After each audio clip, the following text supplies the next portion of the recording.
Okay, everyone, I'm going to call this meeting of City Council work session of August 19th, 2025 to order. I want to thank everyone for being here this evening, those joining us in person and those online. For those who don't know, work sessions are an opportunity for council to receive information and also discuss items and topics of interest affecting the city. We also do not carry anything forward to our meeting upstairs, nor do we vote any issue today. I will have to accept public comment after the council's had a chance to discuss some of these items in detail. With that, I'm going to go with the next item on the agenda, employee new hire recognition.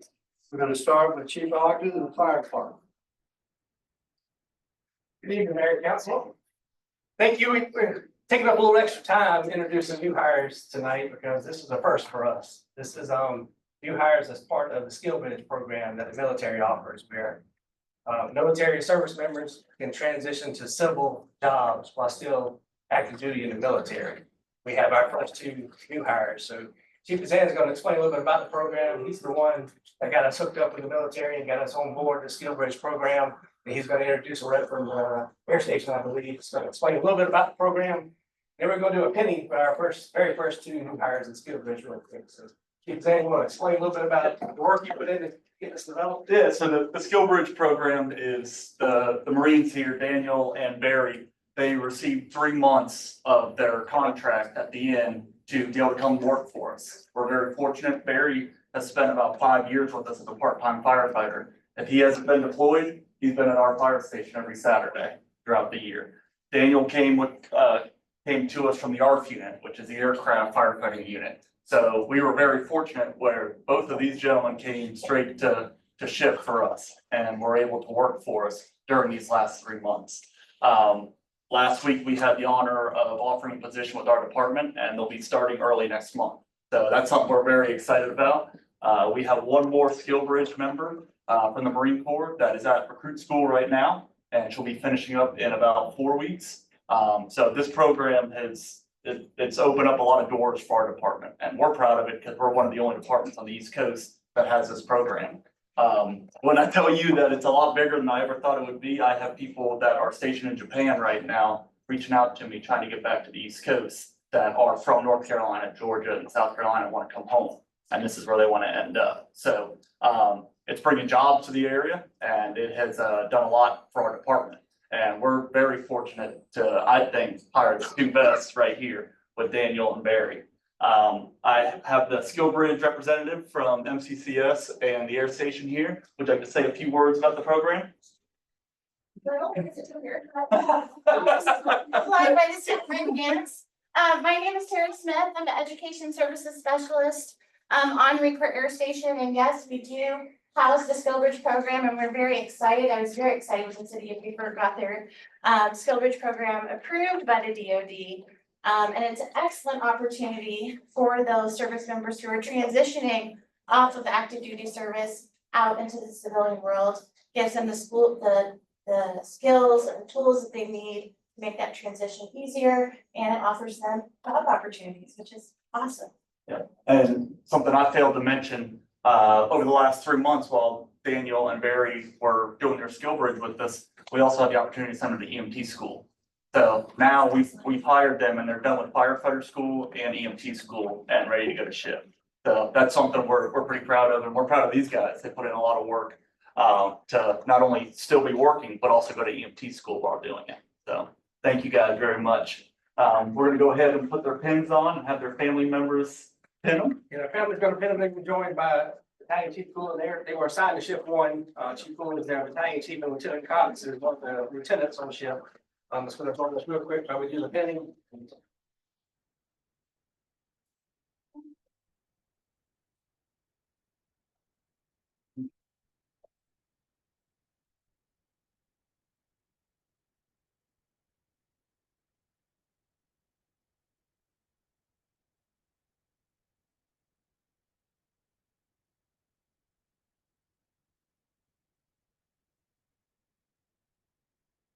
They were Marines, but no blood. Yeah, yes, come back here. Something we started that was brought to the command staff's attention from our veterans is each veteran wears an American flag on their uniform as well. So these two firefighters will also be an American flag ribbon.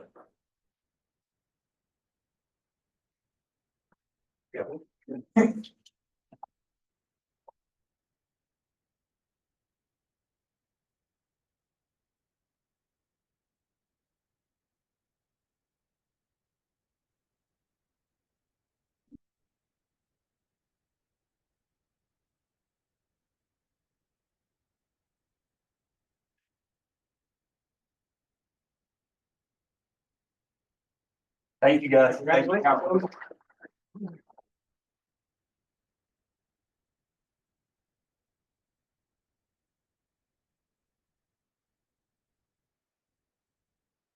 Thank you, Mayor. Appreciate it. Welcome aboard.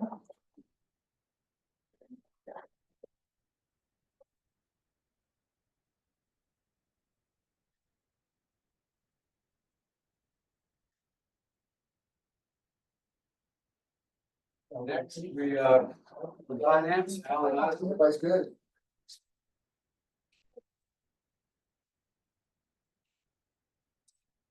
I think Mayor Council, we have quite all the often circumstances, but I'll. Yeah, not quite. So I introduce our new police license administrator, Charlene Gregory. From us from Aiken County, and has some government experience. With us for over three weeks now and has hit the ground running and we've learned a lot, so we're excited. For our new member of our finance team. Thank you. Welcome. Appreciate it.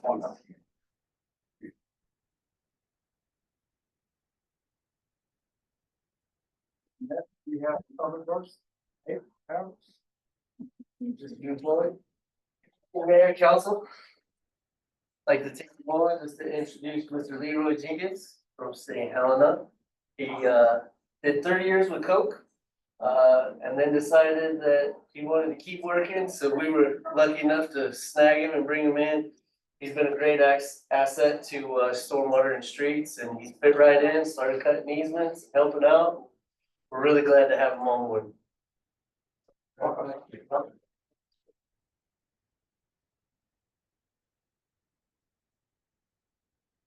moving on, discussion on parking for employees of downtown businesses. Scott, you want to lead us off or? Actually, this is Councilman Scalez's initiative, so I'll turn it over to him. All right. So just a real quick summary of how we got here. So here's Jared Madison and Mayor, can I call him to the, so yeah, Jared, go ahead, come up here with us. Jared came to us in a regular session a couple months back and he presented the perspective of an employee and the struggles of finding parking downtown. So that led to me and Councilman Mitchell met with him to try to better understand that perspective. And he was ready, willing, and eager to do some of the legwork and put a presentation together. So we got him on a work session. After the presentation was done, just to try to get a better pulse of what some of those frustrations might be. I put out a survey on my social media. I didn't expect it to get the traction that it did, but it got almost 500 votes. 95% of which said that they believe that there is a parking problem downtown and the city should designate employee parking. After that, me and Jared actually walked downtown and went business to business and talked to some folks. So tonight he's here to provide council his presentation that he's put together. In the essence of time before I kick the ball to him, I don't know if it makes sense, depending on how long this goes, for council to kind of hold deliberation and then talk about parking and kind of roll it all in one conversation with the Tiger team presentation. I guess you could we could feel that out as we go. So, all right, man. All yours. Council member, staff, thank you for having me. I appreciate this opportunity. And for the people of Beaufort. My name is Jared Madison, and this is a comprehensive study on employee parking in downtown Beaufort. So, introduction, this study and the following documentation seek to insinuate the ongoing inefficiency of equitable parking for employees of downtown businesses located in Beaufort, South Carolina. Correlating examination will employ a variety of analytical tools to expose inadequacies pertaining to current employee parking ordinances, regulations within a historical, conjectural, and chronological perspective. In each of the following corresponding sections, the viewpoints examined will highlight both the perceived benefits and disadvantages of associated mechanisms. From an historical perspective, accommodable parking for downtown employees has been problematic for at minimum 17 years. Attempted alleviation of this concern has resulted in a paid employee parking lot located at 500 Carteret Street. The following sections seek to highlight the inefficiency of the current ordinances/regulations in place. Safety concerns. In accordance with data obtained from the National Institute of Justice, parking lot facilities are associated with the most likely of settings that contribute to violent crimes. 7.3% of all violent crimes take place in a parking lot. Now, according to the Federal Bureau of Investigation, parking lots are the third most likely place individuals who become a victim of a violent crime. Between 2010 and 2020, 45,000 instances were reported. Data on parking lot safety. So in 1999, the London-based Consumers Association published results by means of a survey of 165 parking lots in 12 towns and cities in order to find out what you get for your money. The article was entitled Paying Dismaying and sought to consider significant issues associated with parking lot users. The issues included theft of and from cars, as well as personal injury as a result of an assault or accident. From this survey, 10 tips for car security were suggested. The 10 tips included parking in a well-lit area, choosing one that is staffed, and parking close to a pay booth. Now, safety risks of 500 Carteret Street lot. The currently designated employee parking at 500 Carteret poses a viable potential safety hazard. Lack of proper lighting, absence of security features similar to call boxes and video cameras, as well as an insufficiency of surrounding residents and open businesses make the area a prime location for violent crimes to occur. Point of emphasis is that many employees of restaurants downtown return to their cars at night and after normal business hours. In the previously mentioned report from the London-based police research group, equipping parking lots with on-site security personnel increased safety of parking lots and decreased crime. Incorporating this information equates to safety viability through means of hiring multiple full-time parking lot security personnel. In this case, the city of Beaufort would assumably take on an unnecessary cost, especially consider alternate methodologies in this regard. The counter argument for safety concerns. A counter argument would suggest simply enhancing the 500 Carteret Street lot with safety security features. The weakness of this stance is assimilated with the resulting costs associated with the administration and construction of stated security features and its infrastructure compared to the cost of zoning free areas closer to Bay Street for employee parking. An additional resolution to appease safety concerns of the 500 Carteret Street lot emphasized the use of police presence to shuttle employees to and from downtown. Fund allocation, expenditure, and accessibility all come into question when suggesting this framework as an effective modus operandi. Hypothetical considerations for police escorts. So conservative estimates will regard 5 restaurants closing at approximately 9 p.m. 7 nights a week. The logistics of organizing a police escort would have to consider numerous varying factors on an ongoing basis. These factors include, but aren't limited to, the number of employees at each restaurant that require the escort service per night, and this number will vary. Time employees from different establishments will be ready to leave. Concerns for longer or shorter than average time it takes to complete closing duties by said employees. Considerations for the escort service given the need for a significant police response elsewhere. Considerations for the number of police officers required to allow effective functionality of escort service. Willingness of downtown employees to ride in the back of a police car with all their belongings multiple times per week. And functionality of a police car as a shuttle van. Hypothetical considerations continue. Even with the police escort service in place, there still remains the question of lack of crime deterring security features located at 500 Carteret Street. The association between the cost of allocating police resource for an escort service, accompanied with the associated cost of hiring full-time security service personnel for the lot itself, must be considered. Now we have safety concerns of parents and business owners. So parents and downtown business owners alike share similar concerns, referencing in particular the 500 Carteret Street lot. General concerns regarding the safety of downtown employees going to and from their cars are shared between both groups as well.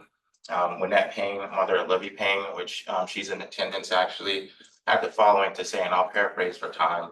As a parent, I'm deeply concerned about the safety of individuals, especially young women who work in our downtown area and are required to walk to and from their vehicles late at night due to limited parking. My daughter works downtown and often at night. Due to the current parking situation, my husband and I typically take the time to drop her off and pick her up to ensure her safety. So next slide. An alternate proposition for safety concerns. Now, the use of a shuttle service to and from the 500 Carteret Street lot has been proposed as an alternate approach to alleviating safety concerns. This methodology imposes an unnecessary cost to the city of Beaufort. From a conservative viewpoint, consider 2 part-time employees of the shuttle service. At minimum, each employee will receive $7.25 an hour. Now, the shuttle service will have to run 8 hours a day, 7 days a week. This returns 2,912 hours a year. Multiplying times South Carolina minimum wage gives you a cost just with the shuttle service operation of $21,000 a year. Now, when considering this possibility, allowances must be made for the associated cost of developing the lot itself as infrastructurally sound from a safety perspective. Functionality. Most employees of downtown businesses attempt to find parking within a close proximity to said business, and that's just from the research that I've done. Now, counter argument of free employee parking located within a close proximity to an employee said business and that employees would take away spots that could be utilized by patrons. This argument is moot as current implications suggest that employees park as close to their respective businesses as possible. Main motivations for parking within close proximity of their corresponding businesses include safety, convenience, and lack of functionality enhancing parking accommodations. Now, theoretically, if a downtown employee paid to park in a 4-hour meter spot during an 8-hour shift, they would simply add money to their meter physically or through the Park mobile app. Concerning the time restrictions ordinance for parking, is it feasible to cite an employee for failing to move his or her car after the 4 hours have expired? This also poses a dilemma: should employees be effectively penalized for being at work? Functionality of 500 Carteret Street lot. As of August 1st this year, there were a total of 22 spaces reserved for $20 monthly parking pass holders. Of the 2 gravel lots providing these spaces, one lot has 8 spaces and the other lot has 14 spaces. This being the case, the argument to implement the 500 Carteret Street lot as the designated employee parking lot lacks plausibility. Now, concerns on plausibility become additionally disconcerting when the actual number of monthly parking pass accounts of the Carteret gravel lots are considered. Currently, there are 17 active monthly accounts with 15 hang tags assigned. Now, there are approximately 13 restaurants located on Bay Street. A notably conservative estimate would suggest 5 employees at each of these restaurants drive to work every day. This equates to a total of 65 employees who would require parking. With, again, a notably conservative estimate, this leaves a total of 43 employees without a practical parking option. Estimates do not account for businesses other than restaurants. Arguments against free and accommodable employee parking. In the previous section on functionality, the perceived mitigation of revenue of downtown businesses was discussed as a deterrent for free and accommodable employee parking. Through speaking with multiple business owners, managers, and representatives, this concern was not mentioned. In fact, the opposite was actually true. One vice president with multiple holdings downtown said of giving free and accommodable parking to employees, "From what I've seen, providing this kind of support for downtown workers can only strengthen our local businesses and make downtown more accessible and vibrant overall." Another business owner, Kevin Kupia, said, "I don't feel like a merchant downtown will be opposed to having dedicated employee parking. I would love to see it." Arguments against free and accommodable parking continue. The main concern downtown merchants has, and something Mr. Kupia reiterated, was the aversion to downtown employees parking in metered spaces during normal business hours. That's 9 to 5. It seems most retail spaces operate during those times, while restaurants require their employees to come in at 3 p.m. to 4 p.m. for dinner service.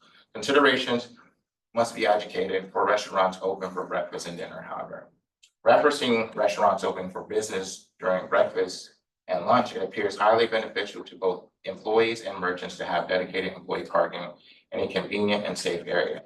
An easily accessible dedicated employee parking area immediately produces additional availability for patrons. A dedicated and convenient safe employee parking area also addresses the issues of safety expressed by downtown merchants, employees, parents, and other employees. Moral considerations. What makes downtown employees special in correspondence with requiring that particular demographic to pay for parking when no other employees within city limits are required to? Also, who benefits from charging employees a fee to park? Let's consider more moral considerations. Here's some numbers that some of you may be familiar with, and that's first one is 1.4 billion. That's the economic impact of the hospitality tourism industry in Beaufort County. 18.6 million combined revenues to the city hospitality tax and accommodations tax generated since 2018. 21 million amount tourism supports and payroll in Beaufort, generating more than 1,200 jobs. 4.7 million combined revenue derived annually from the hospitality tourism industry directly supporting key city services. And it's a 7-to-1 return on investment. For every dollar of that support, the city and taxpayer receive a return of investment of $7. Moral considerations, final thought. Provided the city of Beaufort's monetary and infrastructural dependency on the hospitality industry, the downtown employees of Beaufort must be considered essential. When contemplating this stance, there appears to be an evident deficit in the incentivization and preservation of individuals within this economic demographic.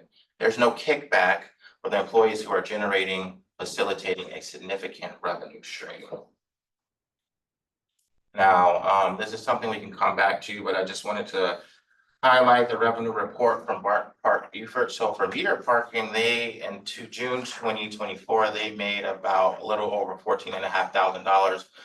Violation revenue was almost $10,000. Year to date, the revenue for meter parking is $173,000, and violation revenue is a little over $100,000. Downtown festivals and parking. During the 2025 Water Festival, of the 168 available spaces located in the marina, 144 were restricted. Allocated for festival employees, merchants, and volunteers. The time period these spots were restricted was from 6 a.m. to 12 a.m. The marina during events like Water Festival highlight an awakening disproportionality concerning the lack of parking considerations for employees of downtown businesses. It should be noted that the merchants/vendors, employees, and volunteer paid for these spots. However, this reflects zero regard for availability of accommodable employee parking. This creates an enigma. During festivals, merchants, employees of the festivals, and even volunteers have the option of paying for accommodating parking, whereas year-round employees are not afforded this opportunity.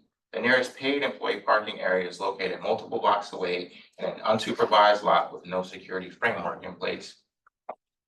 Charleston Hospitality Pilot Program. So just this year, the city of Charleston introduced a pilot program to address the issue of safe, accommodable, and free parking for employees of the hospitality industry. The program's intent was to test how a structured employee-based parking system could work. Insights from this pilot program will inform a broader long-term strategy to improve access for more hospitality workers across Charleston. Now, this leaves us with a question. If a community which saw significant initial growth at its onset has experienced adverse effects of lack of accommodable employee parking, why wouldn't the city of Beaufort act now? And you can leave this slide up.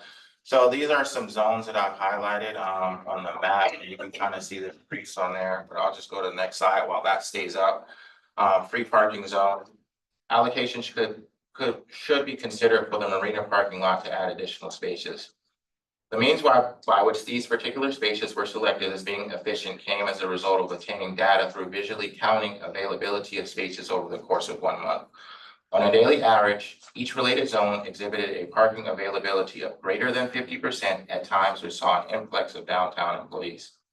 When comparing percentage availability of the correlating zones with percentage availability of meter spots on Bay Street, the difference is significant. During normal business hour, meter spots located on Bay Street saw an average availability percentage of less than 3%.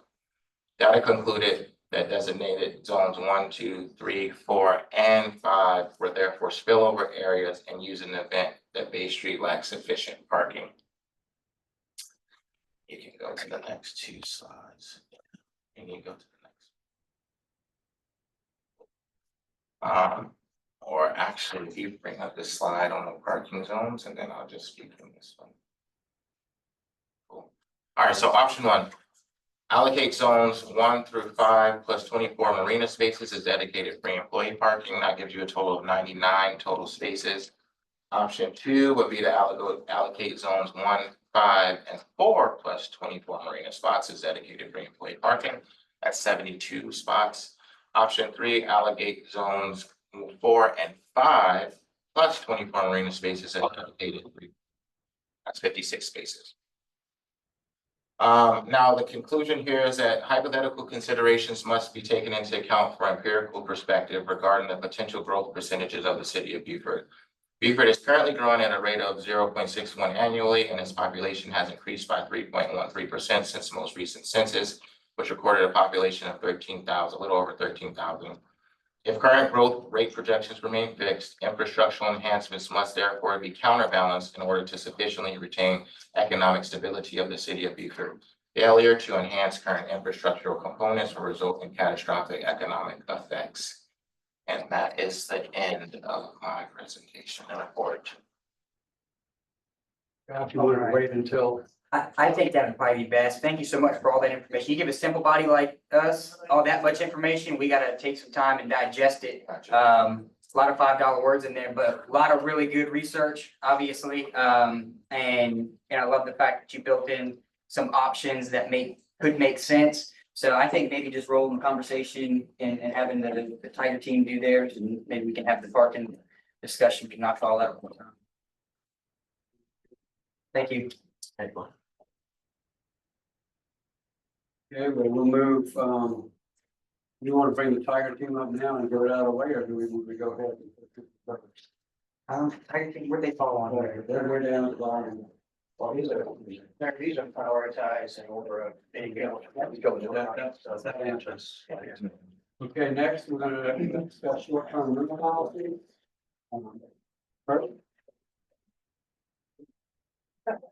Real quickly, you've had a number of presentations on short-term rentals to help you understand the situation. And in the meantime, staff created an internal committee to kind of create a draft ordinance for you to consider. Obviously, it's just a draft ordinance, so things you like about it, things you don't like about it, total revision, but the ordinance that's being proposed is a pretty major change in the fact that we be going from a purely land use regulated short-term rental requirement to more of a license based short-term rental requirement, I guess, befitting that it's a kind of an investment or a business more so than a land use. So with that, what we try to do, we kind of have everybody that in the city that kind of touches upon those short-term rentals and had them with an internal committee.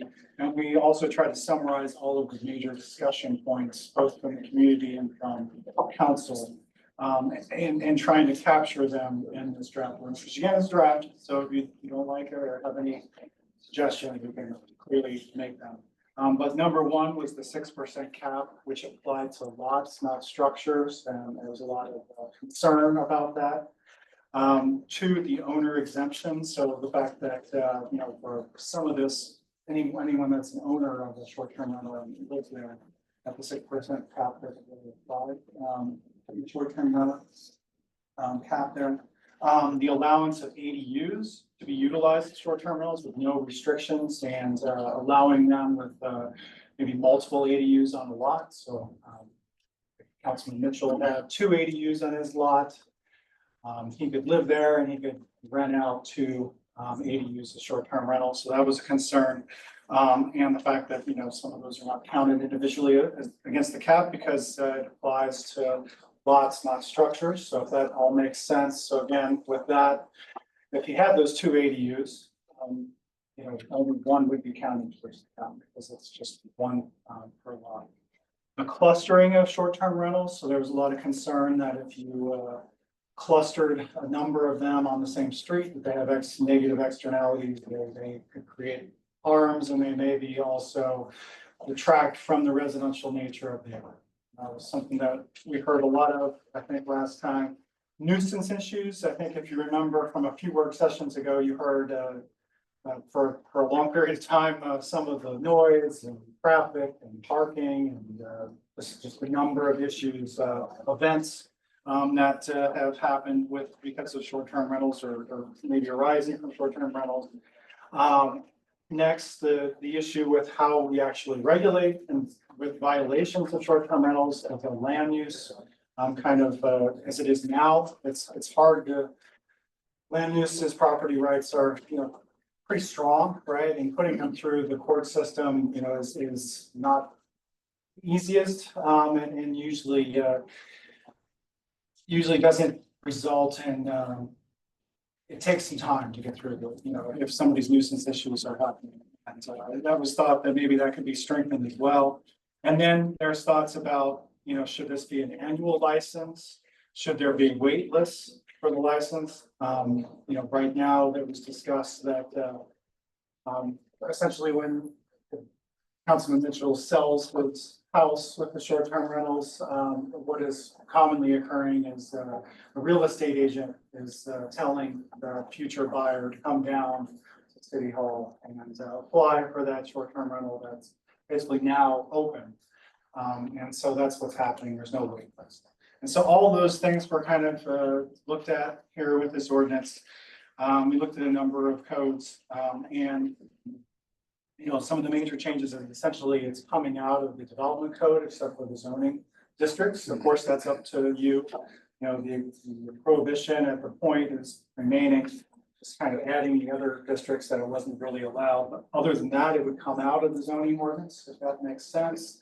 The thought is that it would be easier for you to kind of change this code as it's a living document in the future. So that's kind of the idea, and it would give the less of the property right that you have right now because it's the development. So it'd be easier to regulate, it'd be easier to be write violations for it, and it'd be easier for you to kind of keep up with it.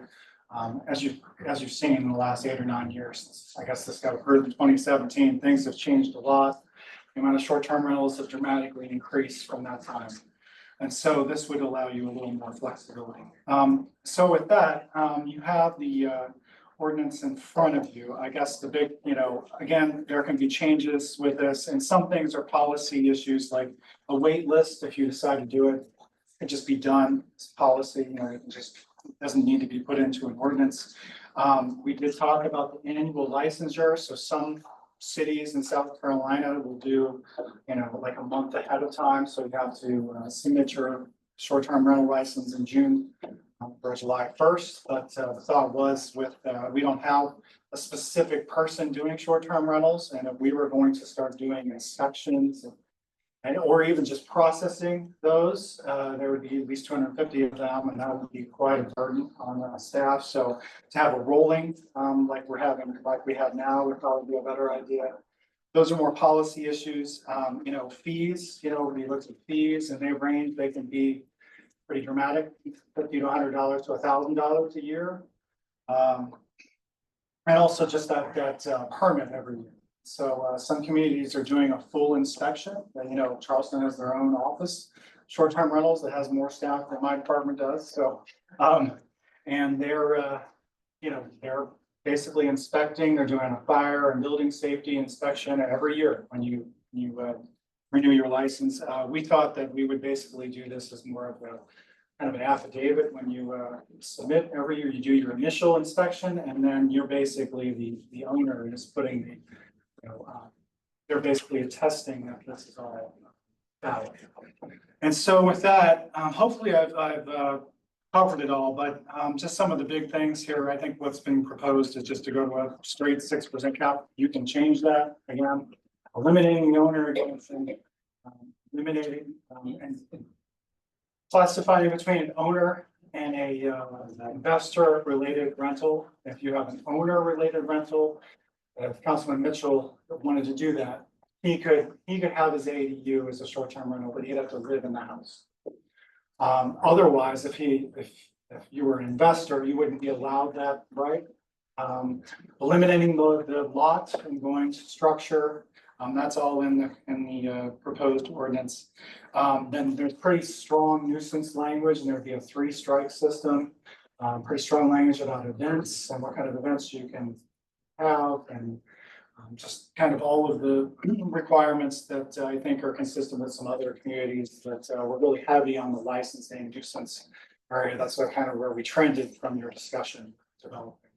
So with that, I don't want to go on too long, but those were just some of the ideas that were in this ordinance, and I think we're just looking for direction of what you like, what you don't like. This is a good start. I appreciate all the work, and I think y'all put a lot into it, and I like what I see. I'm gonna go around the table and ask council if they've got any comments or questions. I do. Okay.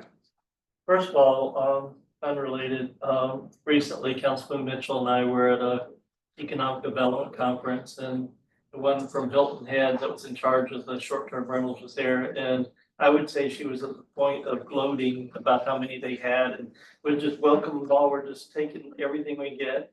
I'm reading the paper now that things that seem to reverse itself, they're trying to figure a way to limit it, stop it, or whatever, that they're at the boiling point.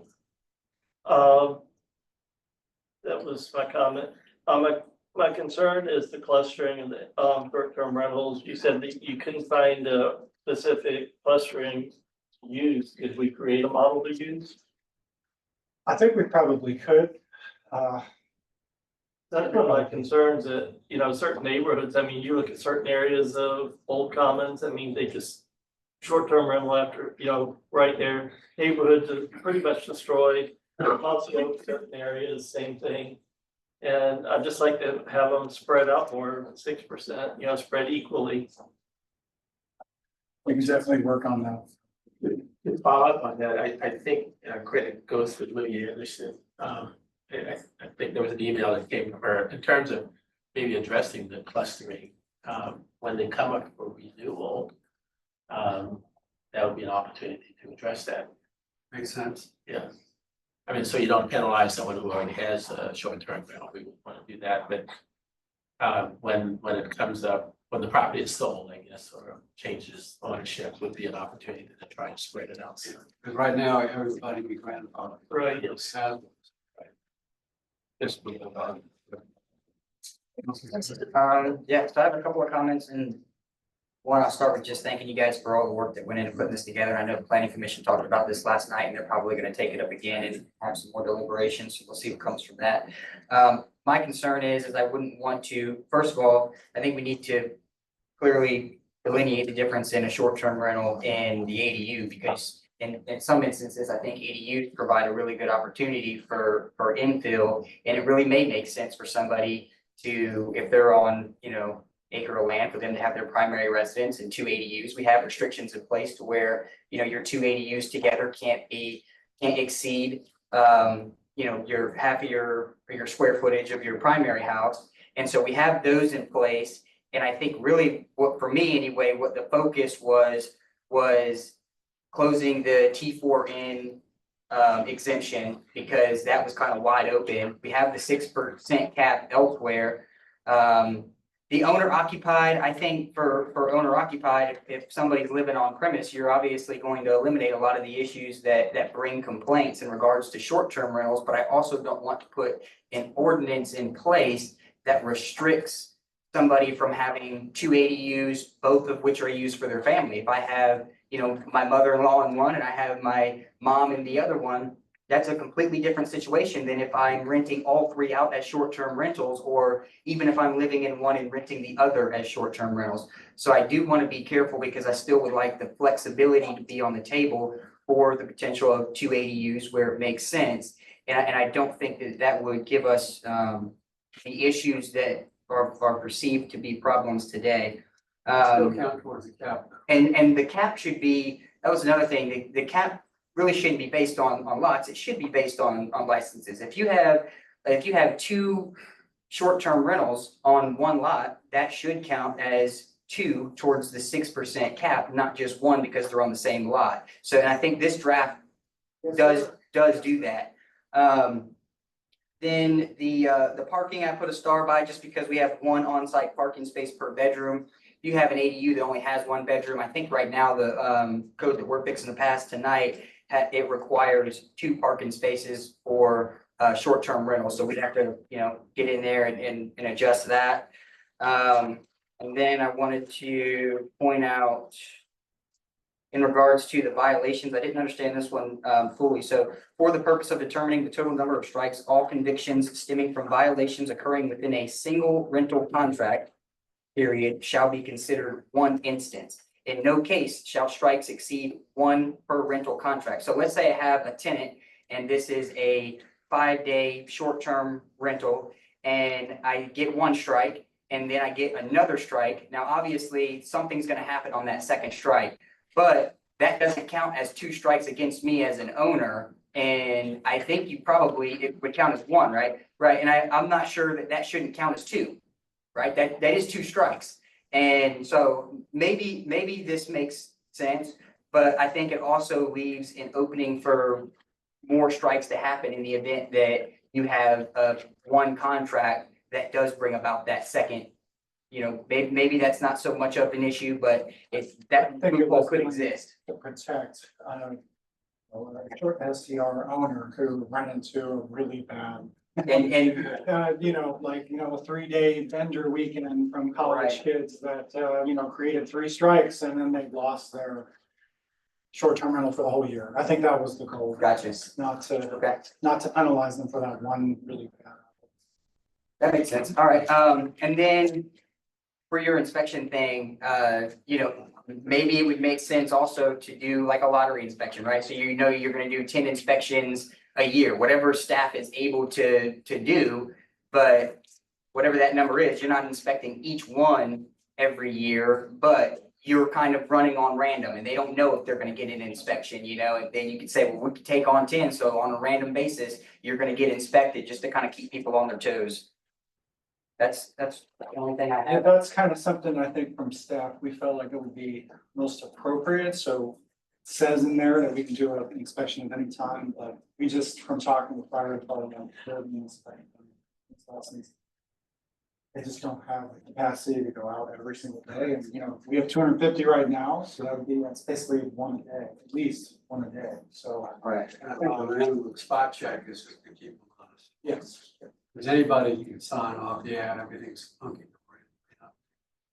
But I do think you need a spot check very often. There's gonna have to be some warning given. So, There's gonna have to be some warning given on an inspection, because if it's occupied. Sure, yeah. So it's not gonna be totally instant. And there's verbiage in here that calendar inspection were violations. So that was. Yeah, with fire. And this can run in conjunction with our nuisance ordinance too, obviously, which is gonna hopefully deter some of the violations. So on the ISTR, the reference you have in here has something to do with inheritance. I think that was, we obviously were using some other communities, but if you inherited property, I think that's. Is the intent here that if you inherit the property, then your license transfers? Is the intent of this ordinance that the license transfers with the property? There's 2 references to realigning it. 60 days to change of ownership and so forth. The rates was never intended to be something that was tied to property. That's right. It's meant to be an annual license, not tied. Because obviously a wait list would be useless. That's right. And so that is something, and I think, I can't remember which councilman brought it up, but we would probably need to think about putting some section in here if you wanted to do something like this, a grandfathering section on existing STRs, if that's your will, because Once it's sold. well, I mean, if The intent of the original ordinance was that once a property was sold, it was no longer licensed. yes, no, I meant because this would be an annual license that there's. I think it'd probably be a question for our attorney that with the new rules, you might basically regulate out some of the short-term rentals in some neighborhoods that were existing, right? And so it might be something you'd need to put into the. Well, your caps would reduce the numbers available in the neighborhood, so That's right. you wouldn't have the availability of renewing. I mean, That's right. the ones that are currently active, but once they sold the property, they wouldn't have rights because they would be capped out. But you might want to put something that the current license holders, you might want to put something that allows that ability to. Or should other grandfather Yeah, to have. that's what I'm trying to do. And so help me understand the rationale of having another application that has to be done on an annual basis as compared to the business license, which has all the information on it that you need as far as the owners. That's another discussion that if you feel like it's easier to do for business license, but just that if we're gonna do this ordinance, it has a lot of additional, you're basically doing an affidavit, and I'm gonna meet all of short-term rental requirements. That would be the reason why, is that, and it's a way to regulate this, so a lot cleaner way for us to administer it as well. But it just seems to me that you're creating 250 more documents that you gotta work on for each of the, for the properties that are currently. And then there's a fee associated with that, which is an additional charge to the property owners, but is that covered, is that fee going to cover the additional administrative work to it? That was. So we'd have to set a fee to do this, and I suppose we can go back and think, can this be done? Can this be added to this license for short-term rental? Because I think, doing the affidavit that would be attached to the business license of a short-term rental and having that come back with the business license. If it doesn't come back, then maybe there's a fee associated with their not complying with that, but. Yeah, It I think seems to me that like could be you don't have to do an application. again. less bureaucratic ways to handle this, so I think that's something we can work on. I think that's something we can work on. Less bureaucratic. Um, I appreciate all the work. This is great. Any other comments from council? All right, I'm opening up to the public. We have anybody with a comment? Hearing none, we're gonna move over. Okay. I have a question. I'm Martha Spears. I live at 1201 King Street. Beside me is Victoria Place. There's 10 townhouses. Each person owns their own lot, so it's not together, but they have an HOA. It's my understanding that HOA there determines the short-term rentals for the 10 properties, not the city. So my question is, how is that going to work within this Well, rental? they're counted in our cap still. Okay, They are. I mean, they judge according to their clustering, right, as I understand it, because a friend of mine owns one of those units. Right. That they will only allow a certain number of the 10 to be short term. But we still count them in our caps. okay. And with They're the still part of the parking, 6%. there's not enough parking for, if there's one parking place per bedroom. There's only 14 parking places for the whole place. So how does that work? That would be a property owner to provide parking for whomever is there. It can't be on the street. Well, they park in the church across the street, church parking lot. So I was just wondering if that's required, how does that work? Well, technically, in this presentation, they would have to show how they're providing parking. Okay, but not all 10. Could have a party on Marine graduation day. Okay, thank you. Excuse And me, if what is more than 25. That's about 7125. can we get your full name and address for the record? Martha Spears, 1201 King Street. Thank you. Yes, ma'am. Hello, good evening. Felice Lamarca, 80. Can you come over here to that? The camera. Gonna make me get in front of the camera. Yes, please. You look very good. 802 Godfrey Street, Pigeon Point neighborhood. Thank you. This is a good first draft, but I want to emphasize first draft. And I'll give you a couple of reasons why. But I got to tell you my little story that I told the planning commission last night. Larry and I moved 5 bridges away from here, from the capital of short-term rentals, Sea Pines Plantation. We lived in a fabulous neighborhood. I lived there for 30 years in the same house. I would still be there. I loved my neighborhood, loved my neighbors, as they all left one by one. Clustering issue, give you an example. Our house is here, we didn't have a rental here or here. We had 1, 2, 3, 4, 5, 6 in front of us.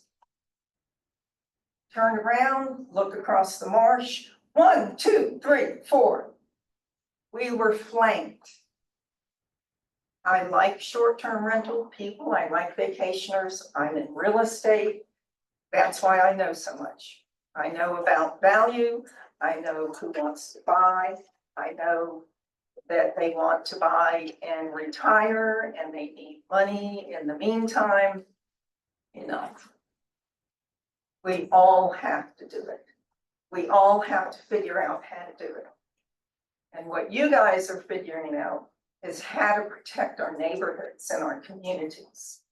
Please put that number 1, because we saw ours destroyed We came here and then we're fighting the same thing, but we've seen it after the fact. So please be very serious.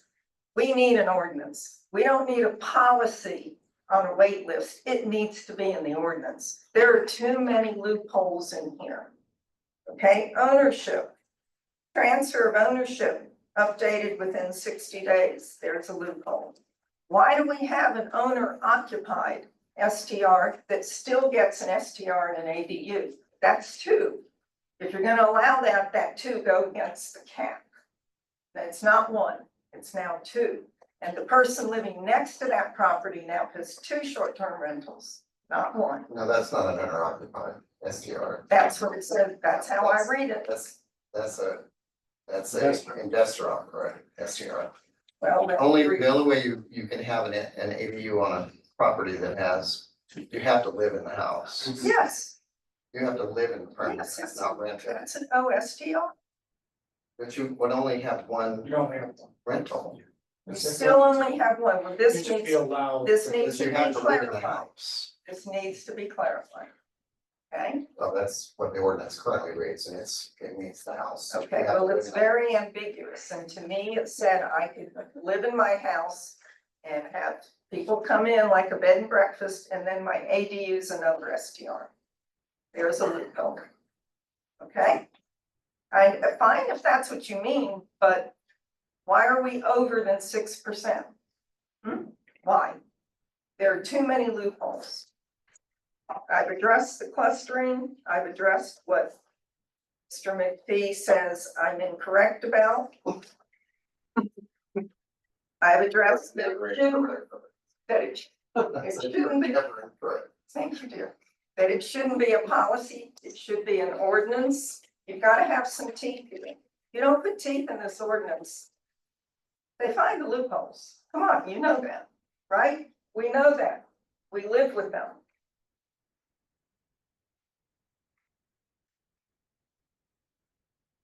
I'm almost done, don't worry.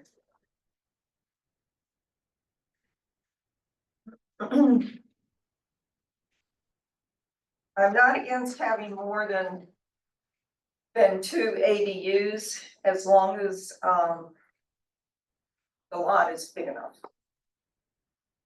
So you should come up with requirements transitioning to ADUs, which one of them could be an STR. So if there's two, it really should be a large piece of property. I live on a piece of property that's large enough, I can have two ADUs, and I think that that would be too much for my neighborhood. And it would drastically change the character of our street. So you do this throughout the neighborhoods. And you are changing the character, and we see it in Pigeon Point. Magnolia Court now has 4 homes. Lafayette Drive, God bless their souls, I counted 7 homes. You know, we keep calling this a residential neighborhood, and we keep saying that it's our right to make some money, and I don't disagree with that. But at what point does the word commercial come in? This is commercial. If I ran a business out of my home, you might shut me down. This is commercial. So please, please take it seriously and give this ordinance some teeth. Thank you. Anyone else? Well said. Thank you. Well said. What you said. Hey, I'm Stacy Applegate, 1301 Green Street. I think this is so much better. I have been trying to encourage people to change the STR rules because I personally don't agree that it should follow the property. But I have heard things like about the cap. What I did is I did a map of the Northwest quadrant. And all the dark purple, that's all zone multi-use.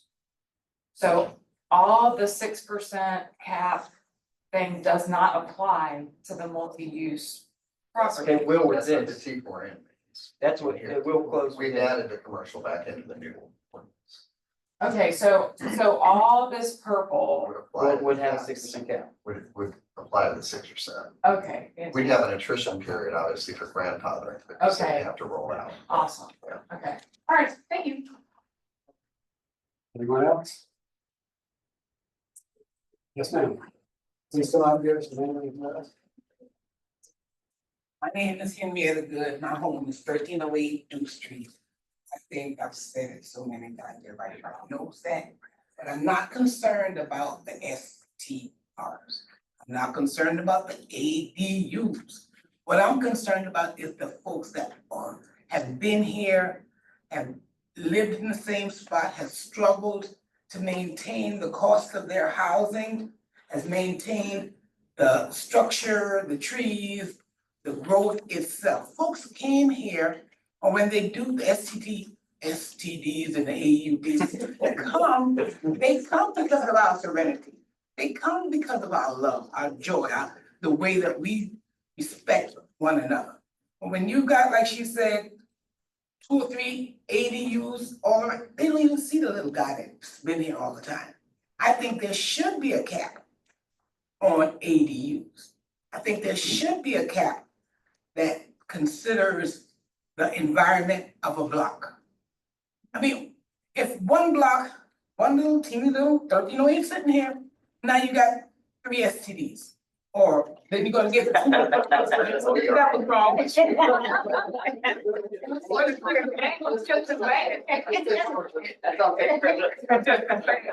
But what I'm trying to say, and to make it short, is we're gonna wind up losing the camaraderie, the serenity, and the peace of mind that everybody comes here to see.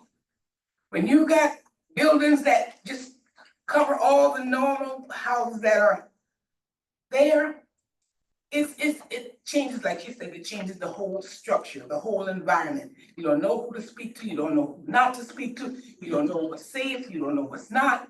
You mentioned something about getting penalized.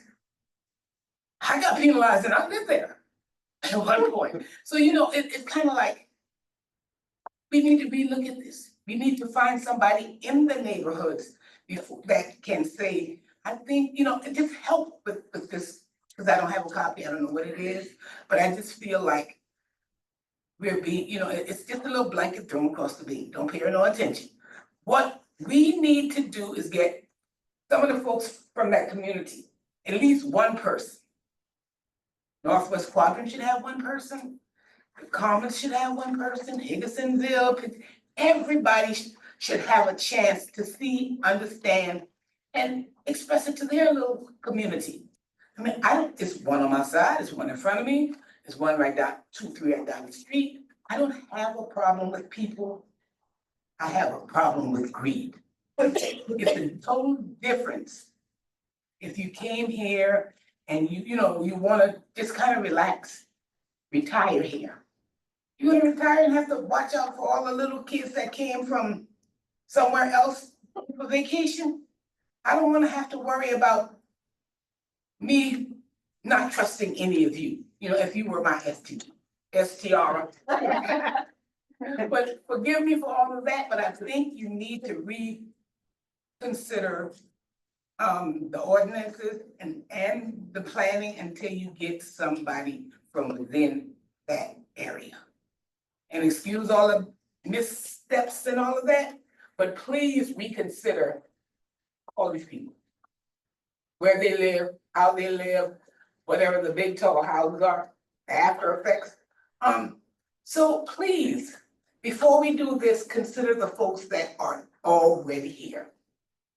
Thank you. Thank you.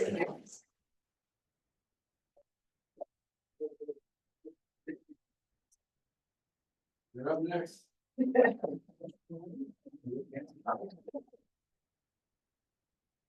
For the record, my name is Daniel Blackman, 1010 Duke Street, in the Northwest Quadrant. Most of my remarks I made last night to the Planning Commission, as they discussed STRs. And I have for you some of the data that we've at the Northwest Quadrant. We have a subcommittee on STRs. And so they've gone back and done some research. Not as extensive as this young man did. That was a great presentation. We need one of those on STRs. We do, we really do, because we haven't investigated this enough. It was investigated back in 2017 and 2018. But no update on the figures has been given yet. Before you make any decisions, you ought to have the data. And we haven't seen the data yet. Okay, And the data's online. Yeah. okay, let me give you some of the background. You can pass those around. I was hoping you'd give me more paperwork to manage. I tried to reduce it to 1 page, so you wouldn't have a whole booklet like Mr. McKee has, right? This is just The issue is on everything like that you pass for anything, but especially on an ordinance that's dealing with property, you can make counts, you can get counts. How many lots are there? How many residences are there? How many existing STRs are there? How many existing ADUs are there? And that data is something you should base some of these decisions on. And I refer you back to the Metropolitan Planning Commission, which did the study from which some of these numbers come from, okay? They were the body that did the study of ADUs back in 2017. As far as I know, it hasn't been updated. If it has, I haven't seen it publicly. So, the other thing that I'd like to emphasize, because I read through this report on short-term rental policies, when you make a change in an ordinance, you need to know what the effect is. So if you change ownership of a ADU to be under the cap or out of the cap, you need to know how many is it going to affect. I haven't seen a study that says that. If you change a dilapidated building, let's say we have 20 some odd dilapidated buildings in the northwest quadrant, and you take them out of the cap, in other words, they don't count, they add an additional, that takes the cap really out of proportion. It added 50% to the cap. Okay? It was intended as an incentive. You've got to think about the numbers. And I haven't seen a presentation, especially as good as the young man did today. Took all considerations. He also did hypotheticals, didn't he? To say, what if we change it to this? What if we went from 6% to 5%? What if we went from 6% to 8%? How many lots, how many residences would that involve? We don't know. So you're in the dark unless you know those things. I think a lot of the pressures that you guys are feeling there is because of that E4N exemption that doesn't have a 6% cap. So now the problem is there's a lot more homes that have short-term rentals than 6%, but we are putting a cap in place. So that would be capped because we're closing that exemption in the new draft. Yeah, and what I'm saying is you need to know how many would that affect? How many would that affect? How many homes? How many residences? How many lots would it affect? We don't know that answer because it hasn't been compiled. Yeah, I think previous meetings. They are. What is the figure? The business. Do you know what it is? No, I'm just asking you, do you know what it is? You don't have to look it up now. Make sure you know what those figures are before you have an ordinance that affects things like that, that can be counted. Okay? Then you have to decide, do we want to do that effect? That's a policy decision that you can make. Do we want to increase the number of STRs? Do we want to decrease the number of STRs? And let me point out something just so that we have time for other discussions. On the issue of clustering, that is a serious problem. And you need to know how many clusters exist right now. How do we define a cluster? It's a cluster 2 or 3 STRs in a row. For instance, on Duke Street, there are several places where there are 2, 3, or 4 STRs in a row. Now, just think about this hypothetically. The young man probably could do this worth. They're allowed to have 20, up to 25 people gathered in an STR. Think about a Saturday night when you have two STRs next to each other or across the street from each other. How many people is that a burden on the neighborhood? You do the figures. Okay? As far as parking, on Duke Street, there isn't enough parking for the number of STRs that are there now. I saw the restriction that says one parking place, whether it's for bedroom or per STR, doesn't make much difference if there isn't any off-street parking. None of the STRs in my neighborhood have off-street parking. Not a single one. Now, one gentleman parked his boat in the vacant lot next door. It was not owned by the person who owned his STR. But conduct is something we're gonna have to address differently. That's the issue that you address with policing, whether it's by the department or whether it's by the police department. The policing of noise. I don't know how you police trash, but every time there's a weekend and the STRs are full and I go out the next morning, you know what the yard looks like? Been trashed. Alcoholic beverages seem to find a way into my backyard and it's empty. Right? But to get back away from the emotional part, you gotta have the data. If you don't know what the effect of the ordinance is in numbers, it's irresponsible to pass something. And I'm sure that you all know that, and you can just ask the department to get you the numbers. Thank you.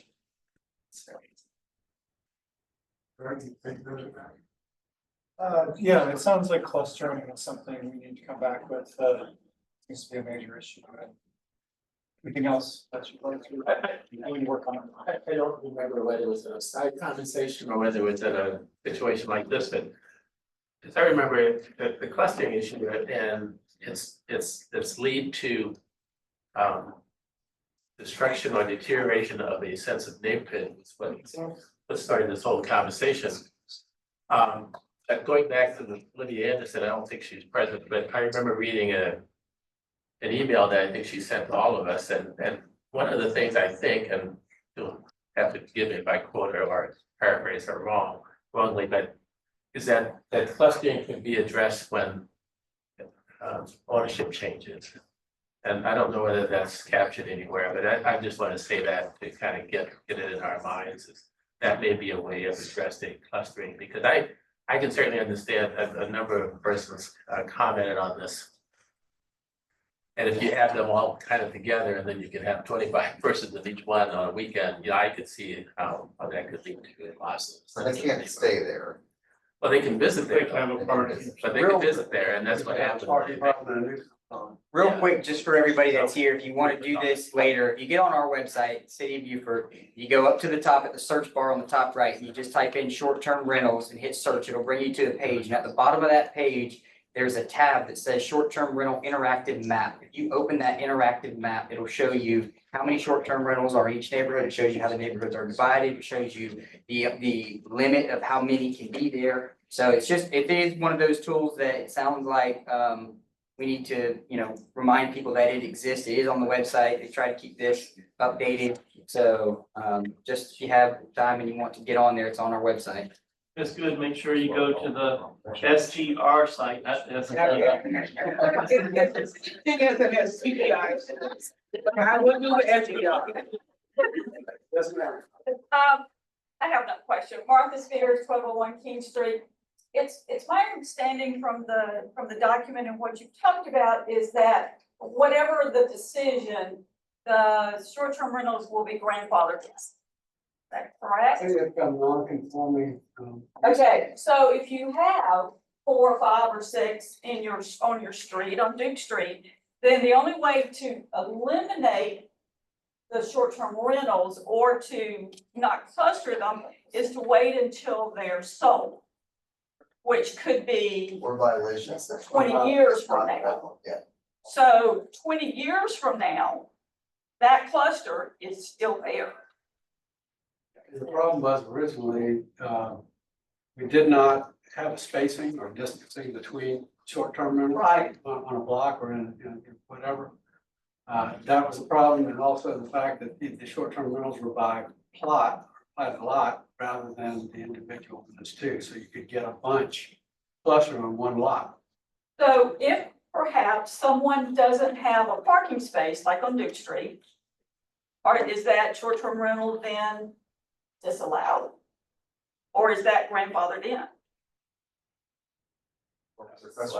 If you don't have a park, if you don't have the appropriate parking, there's 3-bedroom house. They've been granted, I mean. Right, so we're still talking about this item 20, 30 years from now. It's still gonna be an issue. They shouldn't have gotten a permit.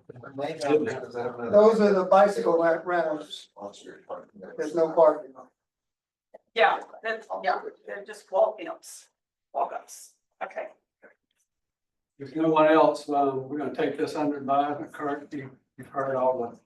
I think we'll come back to the things, so it sounds like the grandfathering situation, which I think you have to put in this ordinance anyway. Clustering seems to be number one. Just neighborhoods in general. And wait list, Wait transfer. wait list, I think, if you would rather in an ordinance instead of as a policy. So let's see for the public. Okay, we're gonna move on. Our next one is, C, fire truck leasing bank bid on a few results. 3,000 in the town. So good council update, we're planning on financing a new fire truck. So we use our financial advisor first try and then received 7 bids for the banks. The lowest bid is with Bank of America. They offer a 3.78% interest rate for 10-year capital lease. And so I just want to kind of get an update back to the council, and we're going to bring this to as a resolution for the September 9th council meeting for approval. We plan on closing on this lease on September 11th. Hereby update where we stay. And with that, questions, I guess I will say also the town of Port Royal has come and as you may remember during the budget process, we budgeted about $280,000 for an additional down payment. The town of Port Royal has agreed to their portion of it, $180,000. So the amount we're going to borrow is about lower now, about $184,000. So you'll see that in September. Just want to give everybody a thing on that. And quick update on the truck status, it was a 3-year build time, 2.5 years of that was pretty much just waiting in line. It's now in production. They got the cab formatted. They're starting on the chassis. And we'll get weekly updates now, and it'll progress through September. In September, first part of October, we should see final inspection and delivery of the truck to our dealer. It goes to our dealer in Somerville. They mount all the equipment, everything. Then it comes to us. We'll do some testing and some training, but then it'll go in service shortly thereafter. Any questions?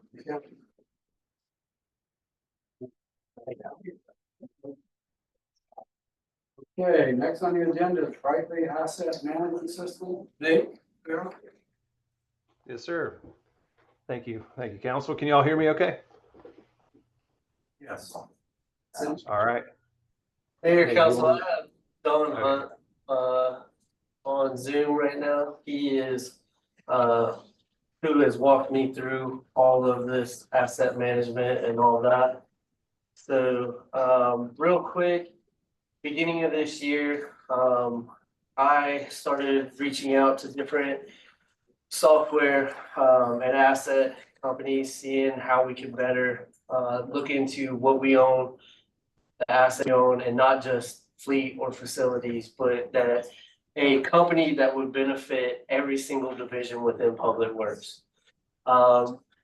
We had multiple meetings with Brightly to go through. They went through. We had supervisors sit down with them and talk through the systems and look at the different things that they're able to do for us and prepare, and how those systems can tie into what we currently have.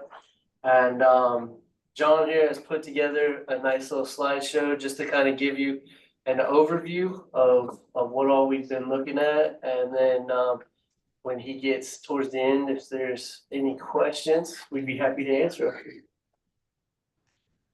Good deal. Yeah, thank you, Nate. And if I could grab the screen from you, if that's okay, I made a couple updates on my side on the PowerPoint. Go ahead. All righty. Good deal. Let me know when y'all can see that.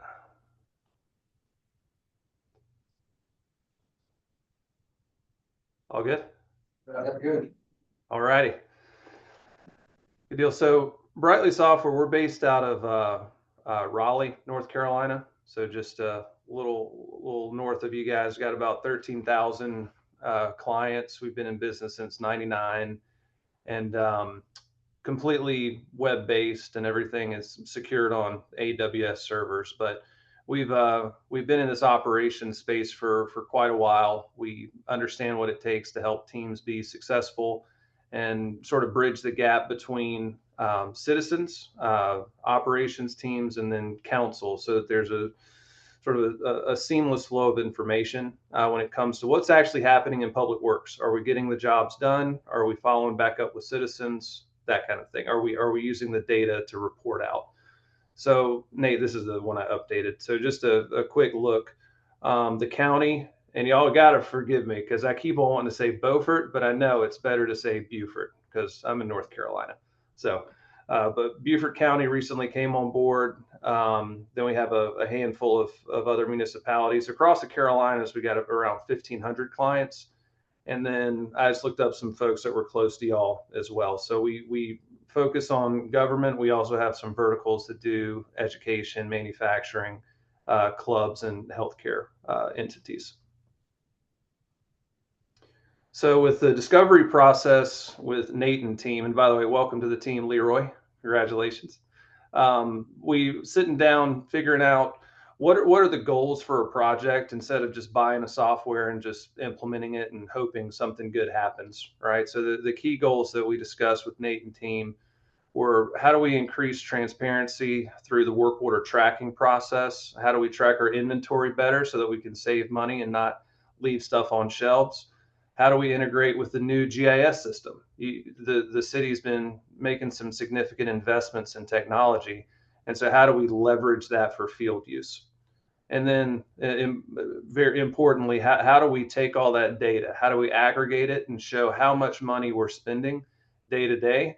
Not just to, keep a tally or an audit trail, but really for future budgets and for future justifications, for understanding what the infrastructure needs. Now, Nate, it was important for Nate, we got to have a dollar and we got to have a reason behind it, just so there's justification behind all the asks, not a wish list per se.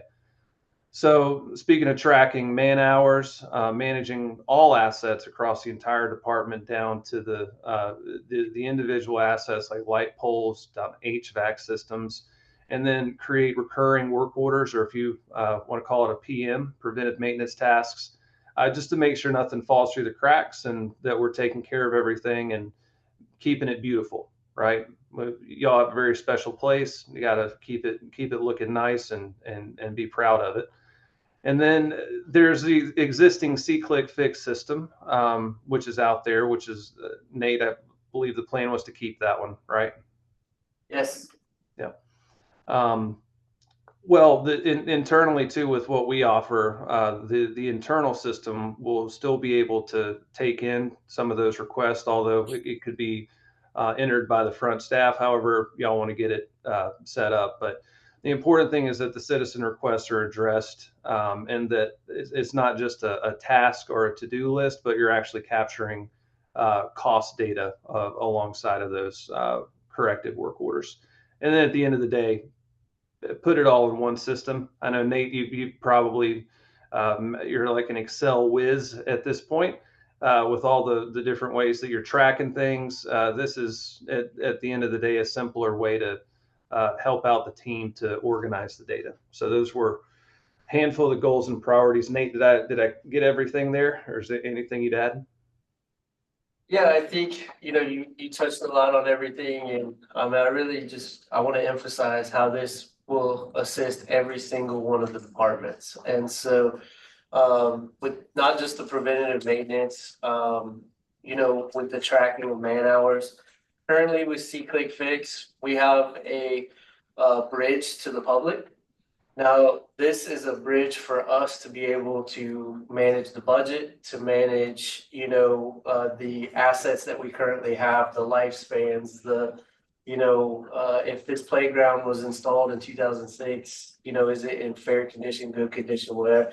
And we can really thoroughly track these items from beginning of life to end of life. And then it really, transparent numbers to show you what we've worked on, how we fixed it, what we've done, where we can go, or how we can better each one of those assets moving forward. Yeah, and ultimately get out of the way of the bus that typically people don't see coming with large capital replacements, which no one likes to fund. This is going to give the team a way to actually get preventive when it comes to looking at end of useful life, criticality, and then planning for replacements to get ahead of those large capital events. So just a couple screenshots, nothing too major, but I wanted to make sure to let y'all see a little bit of the program. Very user friendly, but this is the labor and material tracking where you'll be able to put everybody's personal profile in here using the work system itself. Will track everyone's productivity, but also just call out the folks that are getting the work done on time and let Nate and team set some SLAs or just service level agreements with how long things should take and make sure that nothing falls through the cracks. When it comes to the asset side, all of the data that Nate's been aggregating with spreadsheets, as well as any data in the asset register within GIS, is going to be able to be pulled into this one central system. So all of the assets will be able to be captured and broken down by location, categories, replacement costs, replacement dates. And Nate give you an ability to come in here and actually rate things so that you can get ahead of multi-decade planning. And then there's consumable inventory. So there's the air filters, there's the Home Depot, Lowe's run, or do we have it on a shelf? Either way, we want to get that variance down to as close as we can to like 1%, so that we don't have expensive things sitting on shelves when they should be inside of a piece of equipment. So all this is tied with the PM schedule, and we'll let Nate better plan for his inventory needs. And then the GIS piece. So we're Esri partners. We've been working with them for a number of years. So we'll be able to pull anything that's already been mapped in there in your system into a user friendly system for Nate and his team, that we'll be able to turn on layers, see where things are happening, see all the potholes. Maybe we've got 12 or 15 potholes on boundary. Now that's going to help us make better decisions when it comes to overlays or repavings. And there's a lot of great things that start to accumulate once you get more data in the system. So there's a lot of benefit to actually seeing the work versus trying to guess where it is. So there's a lot of benefit with the GIS piece as well. And again, recurring work orders, just making sure that if we have to do a PM on a piece of equipment and maybe we have someone new, hey Leroy, but maybe we want to build out the descriptions for these PMs to make sure that nothing falls through the cracks when it comes to servicing the equipment. Did the fencing, is it undamaged? Okay, the benches, are they undamaged? Playground, is it free of any trip hazards? Making sure that we're protecting not only our citizens by keeping things safe, but also creating an audit trail, if you want to call it that, of all of the work that's gone into it, the checks that have gone into this to protect the city as well.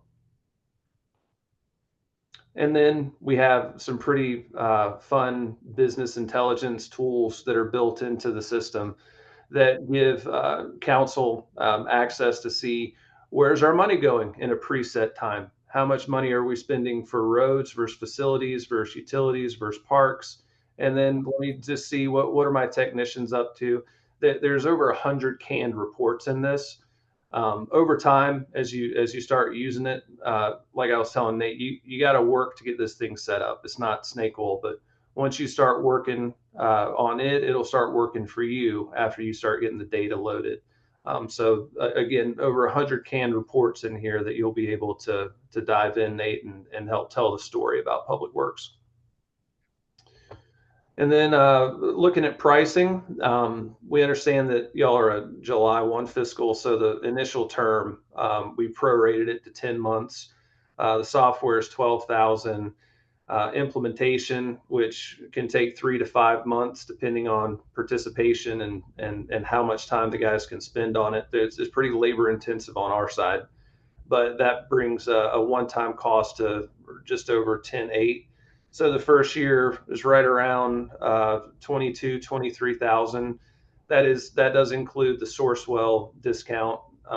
Nate did some research, so the purchasing co-op that y'all are on applies, and we're members of it, so that does include that. And then the annual investment that you need to plan for July next year, the software would be roughly $16,000 ongoing. Okay, and yeah, Nate, that's all I got.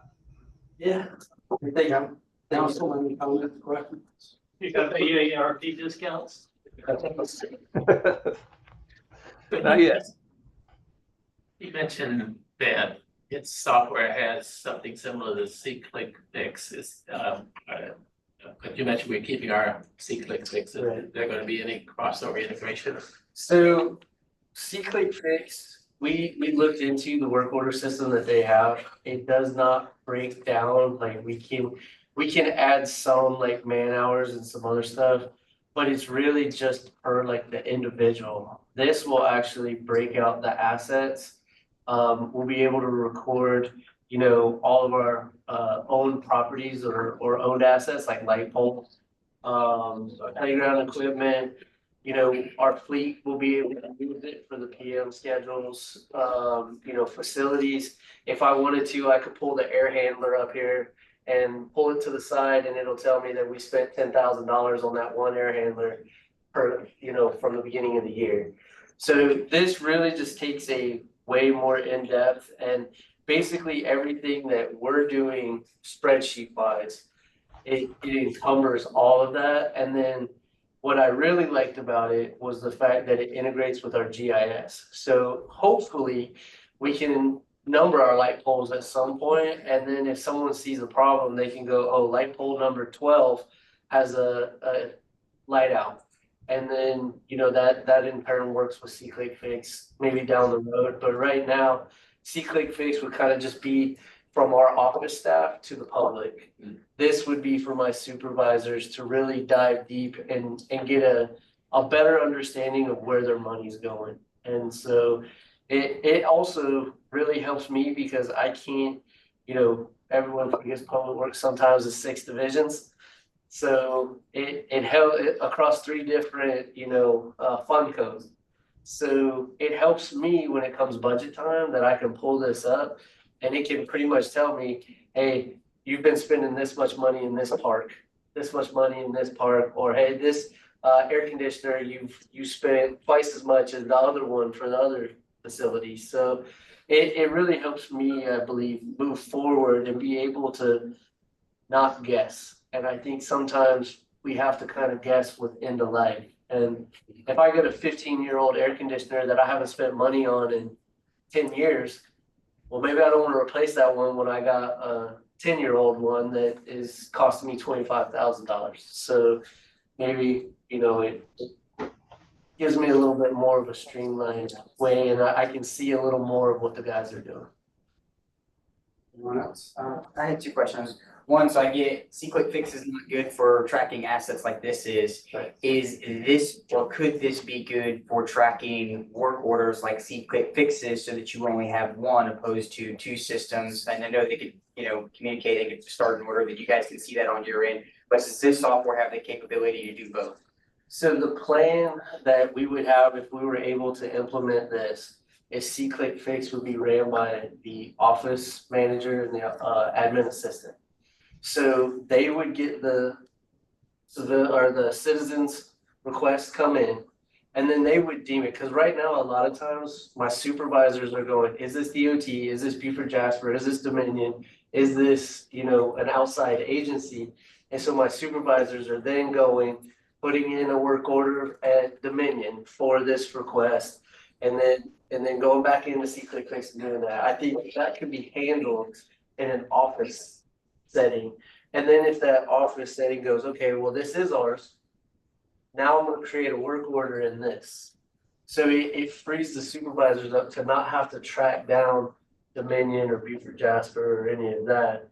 And the office staff would then go, okay, it's been 7 days, Beaufort Jasper hasn't responded to that. I'm gonna reach back out to them. And then if they don't respond in that 7 days, then it would become a work order to the supervisors. Okay, so the C-click fix will act as a filtration, you kind of filter out some of the others, and I guess, the question would still be then, if somebody could put a work order in through this software, the office would still filter that out and either start a work order for you guys or start a work order with Dominion or anybody. I don't know if this has the capability of doing that. I was just trying to see if there was a simple way where we could have one program that does both things. Obviously, that's not C-click fix. Could it be this? And then I'll tie in the second question. The second question would be the price that we see here, that's for Public Works, or is that for if we decided to do the same thing with fire department, police department, they could use this system to track assets just the same? Yeah, I haven't went into that, but I would assume that as long as we created them an account and to add their assets in there, that they would be able to continue for that same price. Am I correct, John? You're correct. Yeah, the pricing comes with unlimited users and unlimited departments. Yeah. Okay. And right now, I guess it makes sense to keep both. I was just trying to better understand if it made sense to have one that could be both. I'm not sure, John, can you tell, is there a citizen side to this? Yes, there is. We have a citizen request portal that actually comes with your subscription. So if at any point you wanted to replace C-click fix, you could. If you want to look at it during implementation and compare it with what you're getting with C-click fix and make that call, then it's available to be turned on whenever you would want to do that. Thank you. So we would have ultimately in July 1 because we paid for the C-click fix. So if we wanted to dip our toe in and test the water there, see how it works, see if it works better, and that option's there. Sounds Good. like streamlined. Yeah. Other comments? Questions? Thanks, Nate. Thank you. You'll have a good. Thanks, John. Appreciate it. Thanks, y'all. Appreciate the time. Michelle. Stay safe. Okay, moving along, targeting study.